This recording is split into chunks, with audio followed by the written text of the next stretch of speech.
Boat watch টাওয়ারে আসলে এখন কিন্তু নিষেধ আছে, যার কারণে আপনার 100 টাকা দিয়ে একটা বোট ভাড়া করে নিয়ে ওয়াচ টাওয়ারে চলে আসতে পারেন।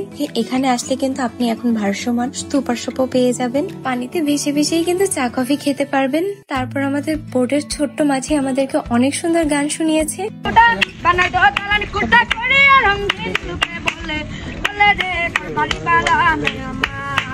গান শুনতে শুনতে বোটে ফিরে এসে আমরা আমাদের দুপুরের লাঞ্চটা সেরে নিই। আজকের লাঞ্চে ছিল মুরগির ঝাল ফ্রাই, রুই মাছের ভুনা, সাথে একটা ভর্তা, সাথে সালাদ। খাওয়া দাওয়া শেষ করেই আমাদের এখন রেডি হয়ে যেতে হবে, বাড়ি ফিরতে হবে এই হাওর ছেড়ে। দুপুর গড়িয়ে সন্ধ্যা হতে ওয়েজেস আর চিকেন ফ্রাই চলে আসছে নাস্তা হিসেবে। তারপর শেষবারের মতো হাওরে ভেসে ভেসে মজাদার চা খেয়ে আমাদের 2 রাত 1 দিনের হাওরের ভেসে থাকার গল্প এখানেই শেষ হচ্ছে।